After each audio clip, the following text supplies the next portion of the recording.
The Wild Swans. Once upon a time, there was a king who had 11 sons and a daughter. Her name was Eliza. All the 12 children were bright and quick learners. They were living happily in their castle until one day when the king decided to get married again. He was feeling lonely after the sad demise of his wife. A grand ceremony took place. The children were waiting for their new mother. They thought it would be nice to have a mother, but they experienced a different picture. The new queen was a wicked witch and didn't treat the children well. All of them were unhappy to meet her. I want to get rid of them. All of them. To achieve her goal, she sent Eliza to a remote place with a peasant and his wife. She said some dreadful lies about the 11 princes, due to which the king ordered them to leave the castle. Taking advantage of the situation, the queen casted a spell on them. You will spend the rest of your life as ugly, silent birds. Fly away now. The princes were too good at heart for the queen's spell to work completely. Instead of ugly birds, they turned into beautiful swans and flew away from the castle. Eliza wasn't happy where she was living. She was missing her brothers very much. When she turned 15, she was allowed to return to the castle and meet the king. The queen didn't want the king and the princess to meet. The queen was jealous to see a young, beautiful Eliza. She can't be prettier than me. But she pretended to be kind. Welcome, dear. Welcome back to the castle. Let's go to my chamber first.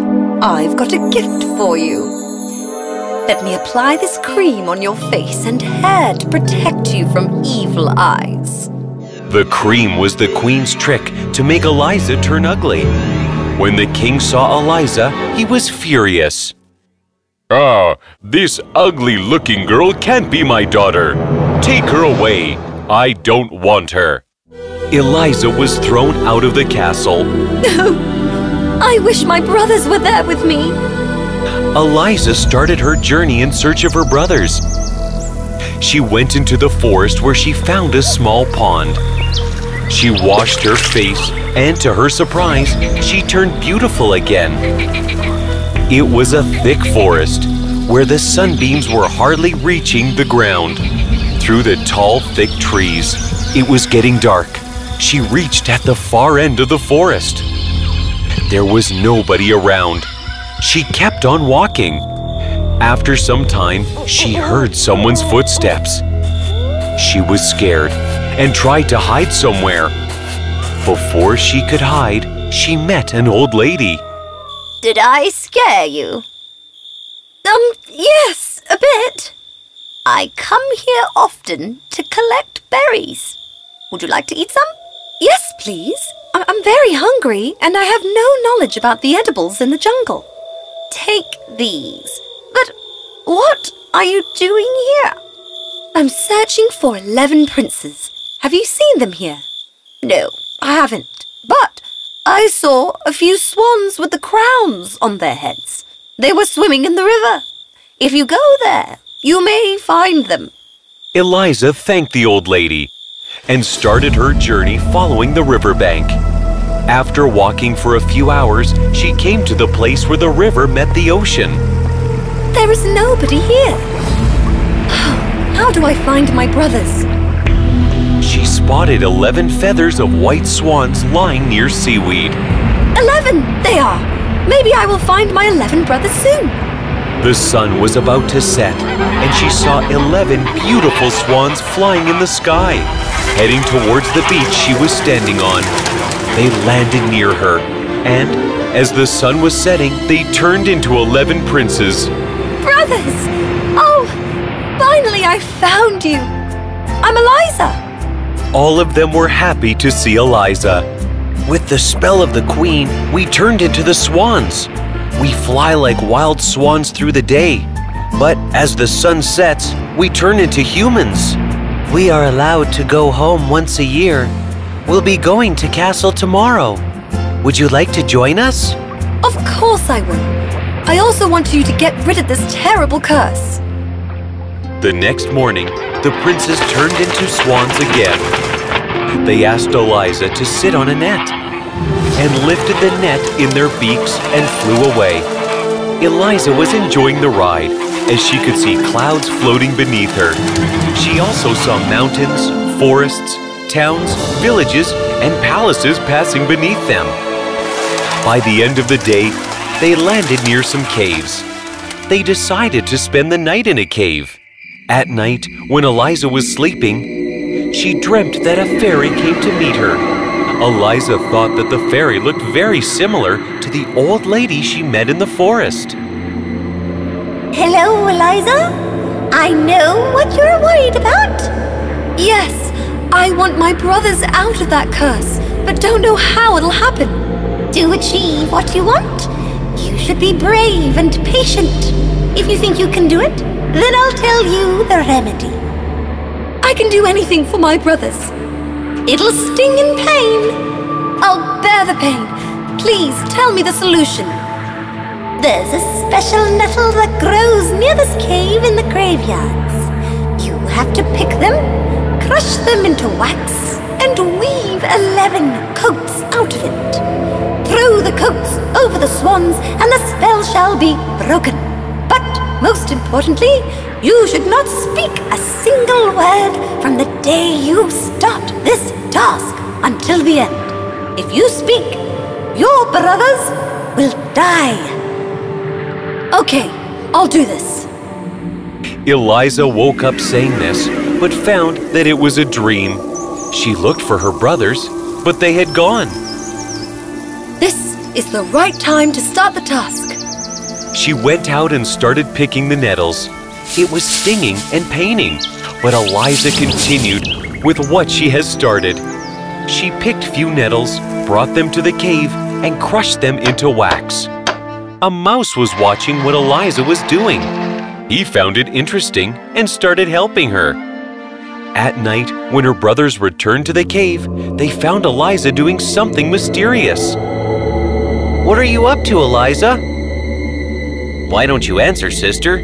Don't keep mum. Please, say something. I think she is doing something and won't utter any word till it is over. The youngest brother went to Eliza and lifted her hands. He saw the stings and burnt hands. He had tears in his eyes. A couple of his tears fell on Eliza's hands. It soothed her pain, and she fell asleep. Eliza continued her work for many days. The mouse was voluntarily helping her.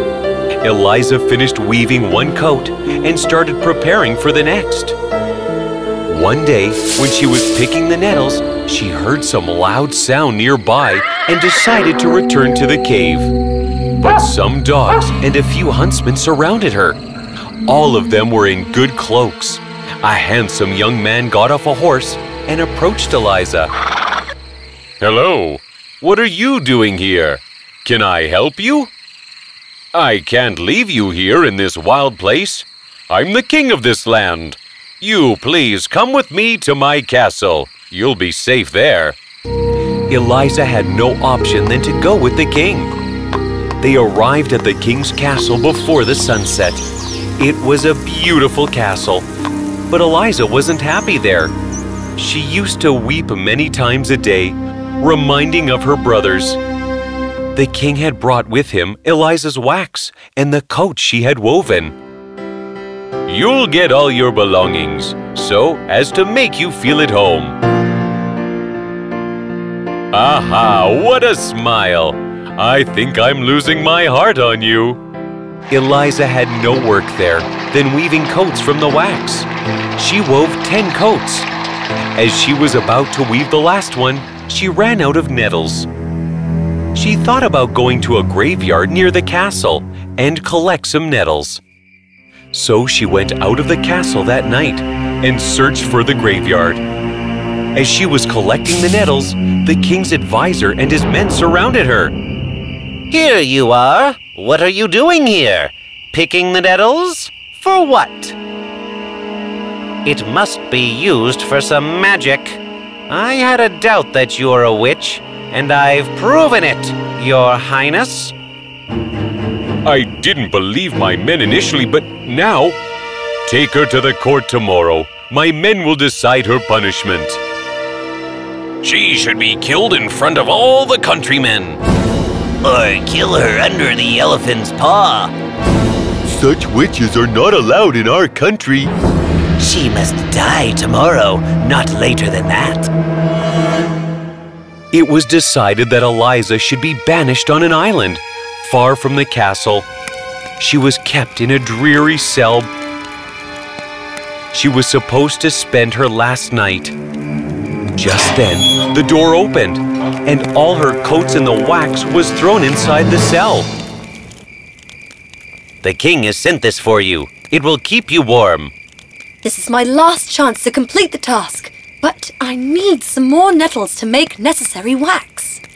Just then, she saw the mouse in the window of the cell. She started working rapidly. The mouse kept running between the cell and the graveyard. He collected many nettles and brought them to Eliza. She was weaving the last coat till they took her out in the morning. She was sitting in a cart and weaving the coat without being disturbed by the hundreds of people gathered to see her. The 10 coats were lying at her feet. The cart was about to reach the ship, which was supposed to take Eliza away. Right at that moment, she heard a familiar sound. Eliza looked up to see 11 swans flying over her head. They sat around the cart to protect her. Eliza had her last coat completed. She threw all the coats on the swans one by one, and the swans turned into 11 handsome princes. Oh! Oh! She is our sister, and she is innocent. I've saved my brothers. I can speak now. I'm not a witch, but I was just trying to save my brothers from the spell of a witch. The princes told the whole story to the king. The king felt ashamed for the way he treated Eliza. I'm extremely sorry that I doubted on you. Will you marry me, please? Yes. Everybody in the castle was happy to know the news about King's marriage. The 11 princes attended the royal marriage. Later, the king, along with Queen Eliza and the 11 princes, captured the evil queen's kingdom and imprisoned her for a lifetime. The king was thus freed from the witch's spell. They all lived happily ever after.